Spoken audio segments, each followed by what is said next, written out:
కేంద్ర బడ్జెట్ ప్రవేశపెట్టిన తర్వాత చాలామంది వాళ్ళ అభిప్రాయాలు చెప్తా ఉన్నారు. యూట్యూబ్లో చాలామంది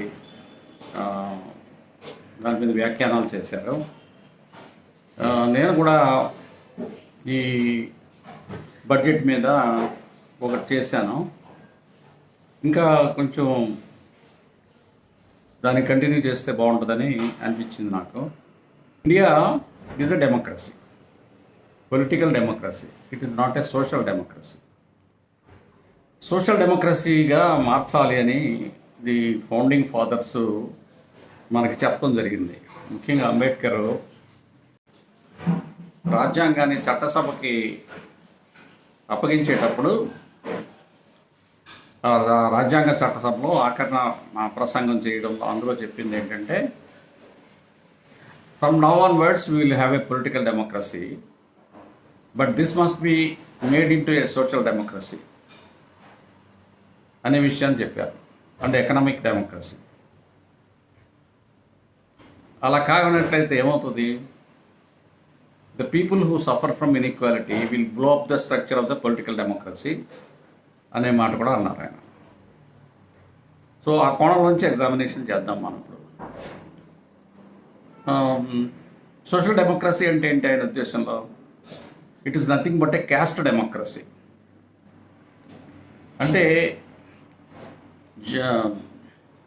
సోషల్ జాగ్రఫీ.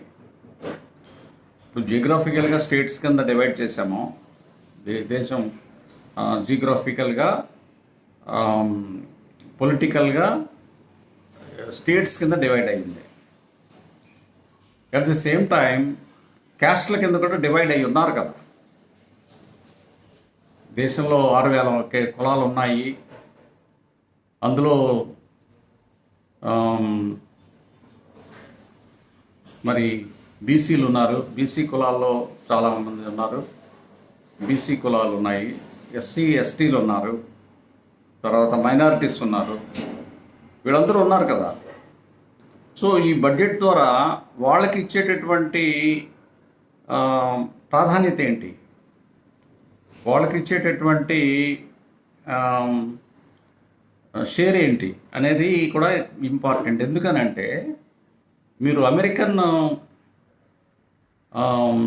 వార్ ఆఫ్ ఇండిపెండెన్స్లో వాళ్ళు ఇచ్చిన స్లోగన్ ఏంటంటే, ఒక ఇంపార్టెంట్ స్లోగన్ ఏమన్నారంటే, అది taxation without representation is tyranny అన్నారు. అంటే మాకు రిప్రజెంటేషన్ లేకపోయినట్లయితే, అంటే బ్రిటిష్ గవర్నమెంటు అమెరికా వలస దేశంగా ఉండేది. ఆ వలస దేశం మీద పన్నులు విధించినప్పుడు వాళ్ళు ఏమన్నారంటే, taxation without representation is tyranny అన్నారు. అంటే మా మీద అన్యాయంగా పన్నులు రుద్దుతున్నారు, కానీ అందులో మా ప్రాతినిధ్యం ఏమీ లేదు. కాబట్టి ఇది ఒక రకమైనటువంటి అణిచివేత అని చెప్పి వాళ్ళు చెప్పారు. మన దేశంలో కూడా తీసుకుందాం. మన దేశంలో ఏమన్నారంటే, సైమన్ కమిషన్ వచ్చింది ఇండియాకి. సైమన్ కమిషన్ వచ్చినప్పుడు కాంగ్రెస్ పార్టీ బాయ్కాట్ చేసింది. ఏమని బాయ్కాట్ చేసింది?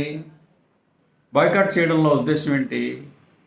ఇండియన్ రిప్రజెంటేటివ్స్ లేరు అందులో.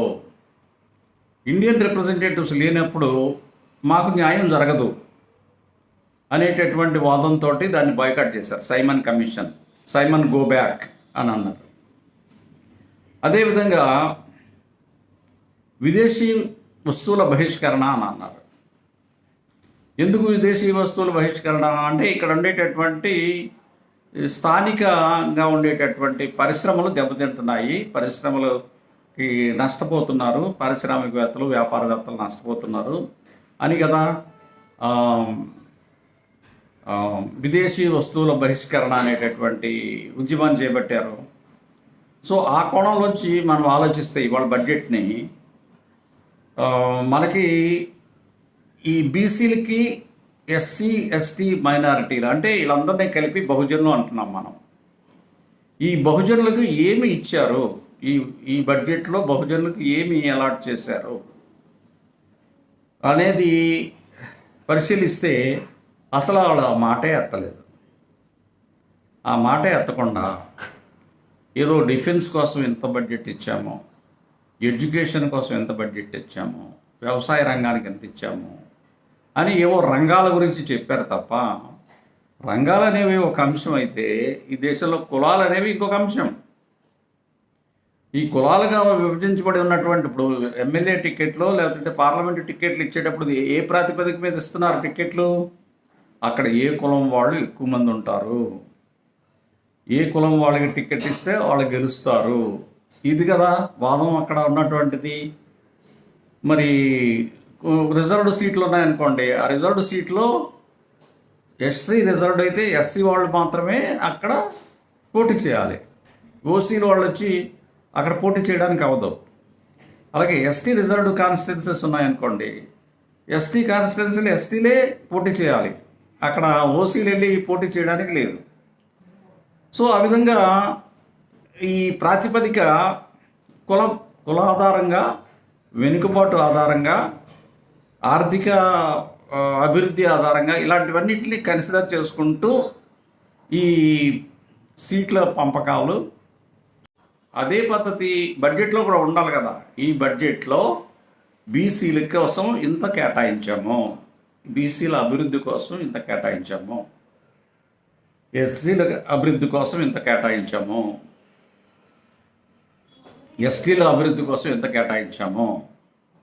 రాష్ట్రాల పేరు చెప్తున్నారు కదా, పలానా రాష్ట్రానికి ఎంత ఇస్తున్నాము, బీహార్కి ఎంత ఇస్తున్నాము, ఆంధ్రప్రదేశ్కి ఎంత ఇస్తున్నాము అనేది చెప్తున్నారు కదా. అలాగనే రాష్ట్రాలు అనేవి ఎంత నిజమో ఈ దేశంలో కులాలు అనేవి కూడా అంత నిజం, అంతకంటే ఎక్కువ నిజం. ఎందుకంటే కొత్త రాష్ట్రాలు పుట్టుకొస్తున్నాయి.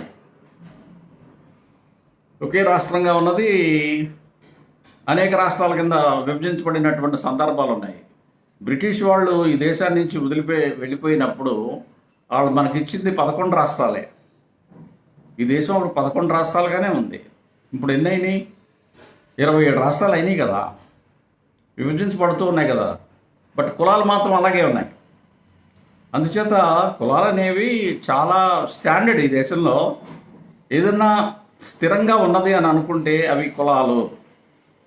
కాబట్టి ఈ బడ్జెట్ చేసినప్పుడు బడ్జెట్లో ఏ కులానికి ఎంత వెళుతుంది, ఎంత ప్రాతినిధ్యం వస్తుంది, ఎంత బెనిఫిట్ వస్తుంది అనే విషయాన్ని చెప్పనప్పుడు ఆ బడ్జెట్ సమగ్రమైన బడ్జెట్ అని అనడానికి అవకాశం లేదు. ఇంతకుముందే చెప్పాను కదా, ట్యాక్సేషన్ వితౌట్ రిప్రజెంటేషన్ ఇస్ టైరనీ అని. పన్నులు అందరి దగ్గర వసూలు చేస్తున్నారు. ఏదో ఇన్కమ్ ట్యాక్స్ కట్టే వాళ్ళం మేమే ఇన్కమ్ ట్యాక్స్ కడతామంటూ ఈ కొన్ని వర్గాలు చాలా పెద్ద ఎత్తున మాట్లాడుతూ ఉంటారు. కానీ ట్యాక్సెస్ అనేవి అందరి దగ్గర వసూలు చేస్తారు. దాని పర్సంటేజ్లో చెప్పాలని అంటే వాళ్ళు ఇన్కమ్ ట్యాక్స్ ద్వారా వచ్చేటటువంటి ఆదాయము 16%. 16% ఇన్కమ్ ట్యాక్స్ నుంచి వస్తుంది. జిఎస్టీ నుంచి 18% వస్తుంది. కార్పొరేషన్ ట్యాక్స్ 18% వస్తుంది. ఇలాగా వివిధ రంగాల నుంచి వస్తూ ఉంది. నాన్ రెవెన్యూ ట్యాక్సేషన్ అని కొంత వస్తుంది. ఇట్లాగా డిఫరెంట్ సోర్సెస్లో నుంచి ఇన్కమ్ వస్తుంది. కేవలము ఇన్కమ్ ట్యాక్స్ ద్వారానే ఈ దేశానికి కావలసినటువంటి ఆర్థిక వనరులు సమకూరుతున్నాయని అనుకుంటడం పొరపాటు. ఈ దేశ సంపదలో అందరికీ ప్రాతినిధ్యం ఉండాలి. ఎవరి వంతు వాళ్ళకి చెందాలి.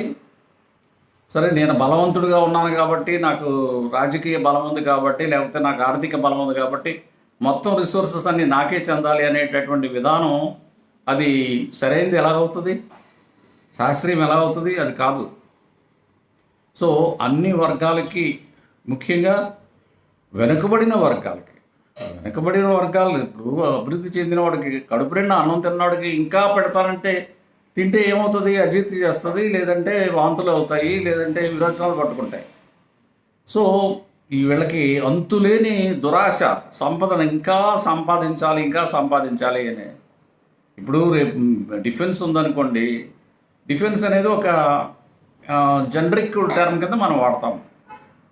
కానీ ఆ డిఫెన్స్ ఎక్విప్మెంట్ తయారు చేసే ప్రాసెస్లో ఈ బీసీ ఎస్సీ ఎస్టీ వర్గాలు ఉన్నారా? కాంట్రాక్టులు ఇచ్చేటప్పుడు ఈ బీసీ ఎస్సీ ఎస్టీ వర్గాలు ఉన్నాయా? ప్రాజెక్టులు నిర్మించేటప్పుడు ప్రాజెక్టులు, రోడ్డు ప్రాజెక్ట్ కావచ్చు, బ్రిడ్జెస్ కావచ్చు, రైల్వేస్ నిర్మాణాలు కావచ్చు, లేదంటే కన్స్ట్రక్షన్స్, బిల్డింగ్ కన్స్ట్రక్షన్స్ కావచ్చు, ఆ కన్స్ట్రక్షన్ కాంట్రాక్ట్స్ ఈ వర్గాలకు ఏమైనా చెందుతున్నాయా లేదా అది చెప్పాలి కదా. బడ్జెట్లో వివరించాలి కదా, వాళ్ళకింత ఇన్ని కాంట్రాక్ట్స్ ఇస్తాము మేము అనే విషయాలు చెప్పాలి కదా. అలా చెప్పినప్పుడు అది ప్రజలందరినీ కలిపి కి సంబంధించిన బడ్జెట్ అని ఎలా చెప్పుకోగలం మనం? మరి ట్యాక్సేషన్ వితౌట్ రిప్రజెంటేషన్ స్కేర్ అనే ఏకంగా అమెరికాలో విప్లవం వచ్చింది కదా. అలాగే సైమన్ గో బ్యాక్ అనే నినాదంతో మన వాళ్ళు ఉద్యమాలు చేశారు కదా. అలాగే విదేశీ వస్తు బహిష్కరణని చేశారు కదా. అలాగే మరి బడ్జెట్ వీళ్ళందరినీ బీసీ ఎస్సీ ఎస్టీలకి రావాల్సినటువంటి వాటా బడ్జెట్లో రాకపోతే వాళ్ళ బడ్జెట్ని తిరస్కరించాలి కదా. సో ఈ విధంగా ఈ బడ్జెట్ సమగ్రమైనటువంటి బడ్జెట్ అని నాకు అనిపించడం లేదు.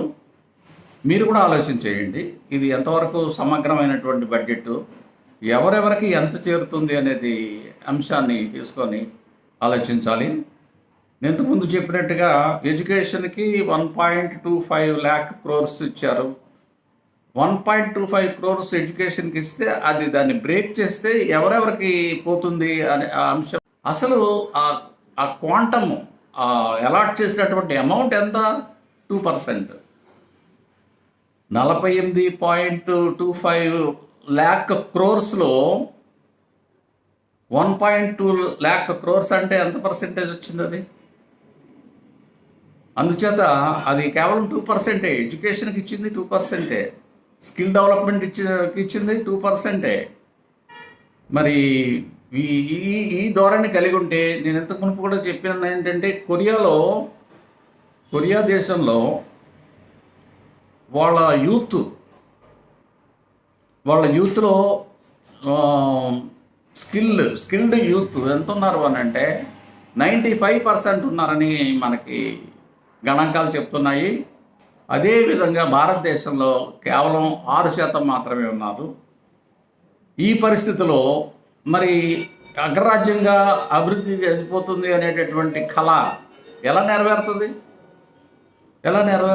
స్కిల్డ్ పీపుల్ లేకుండా ఉత్పాదక శక్తి ఎలా పెరుగుతుంది?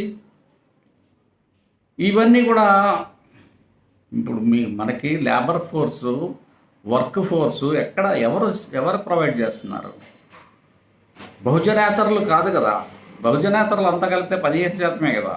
వాళ్ళు వర్క్ ఫోర్స్ కాదు, వాళ్ళు మేనేజ్మెంట్ ఫోర్స్. వాళ్ళు అంటే వాళ్ళు సంపద అంతని వాళ్ళ చేతుల్లో ఉంచుకొని వీళ్ళ చేత పని చేయించుకుంటూ ఉంటారు. బీసీ ఎస్సీ ఎస్టీ మైనారిటీలతో పని చేయించుకుంటూ ఉంటారు. అయితే ఈ బీసీ ఎస్సీ ఎస్టీ వర్గాలు పనిచేయాలి అని అంటే కూడా వాళ్ళకి తగినటువంటి నైపుణ్యం కావాలి కదా. నైపుణ్యం ఉంటేనే మరి పరిశ్రమలు అభివృద్ధి చెందుతాయి కదా. అందుకనే విదేశీ కంపెనీలు ఈ దేశంలో పెట్టుబడులు పెట్టాలంటే కూడా ఈ దేశంలో వాళ్ళ కంపెనీలని, ఎందుకంటే భారతదేశం చాలా పెద్ద మార్కెట్ కదా. యూరప్ అంతా కలిపితే ఎంత జనాభా ఉంటారో, యూరప్లో ఇంచుమించు 35 దేశాలు ఎన్నో ఉన్నాయి. 35 దేశాల్లో ఉండే ప్రజలందరూ కలిపితే ఎంతమంది ఉంటారో మన భారతదేశంలో అంతకన్నా ఎక్కువ మంది ఉన్నారు. ఆఫ్రికా ఖండంలో 54 దేశాలు ఉన్నాయి. ఆ ఆఫ్రికా ఖండంలో ఉండే 54 దేశాల్లో ఉన్న ప్రజలందరికంటా భారతదేశంలో ఎక్కువ మంది ప్రజలు ఉన్నారు. ప్రజలు అంటే ఎవరు? ఈ ఎస్సీ ఎస్సీ బీసీ మైనారిటీలే. ఎందుకంటే వీళ్ళే కదా 85% మంది ప్రజలు ఉన్నారు. వాళ్ళ చేతిలో సంపద లేకుండా, వాళ్ళ చేతిలో నైపుణ్యం లేకుండా ఉన్నప్పుడు దేశం అభివృద్ధి ఎలా చెందుతుంది? అందుచేత ఏంటంటే ఈ బడ్జెట్ని విశ్లేషణ చేసేవాళ్ళు ఈ కోణంలో కూడా విశ్లేషణ చేయాలి. అసలు బడ్జెట్ని తయారు చేసేటప్పుడు మాకు ప్రాతినిధ్యం లేని బడ్జెట్, ఈ బడ్జెట్ని తయారు చేసేటప్పుడు మాకేం ప్రాతినిధ్యం ఉంది, మేము ఎక్కడ పార్టిసిపేట్ చేసాము అని ప్రశ్నించాలి కదా. సీతారామన్ గారు వచ్చేసి గబగబా చదివేసేసి ఇది బడ్జెట్ అని అంటే సరిపోలేదు కదా. అది కరెక్ట్గా ఎలా అవుతుంది? బడ్జెట్ తయారు చేసే క్రమంలోనే వీళ్ళ పార్టిసిపేషన్ ఉండాలి. ఎవరి పార్టిసిపేషను? బీసీలు, ఎస్సీలు, ఎస్టీలు, మైనారిటీలు, వాళ్ళ రిప్రజెంటేటివ్స్ సమక్షంలో ఈ బడ్జెట్ని తయారు చేసి పెట్టాలి. అప్పుడు అది ప్రజల బడ్జెట్ అవుతుంది. ఇది ప్రజల బడ్జెట్ ఎలాగవుతుంది? సీతారామన్ గారి బడ్జెట్ అవుతుంది కదా. అంటే దాని అర్థం ఏంటి? అగ్రవర్ణాల బడ్జెట్ అవుతుంది కదా.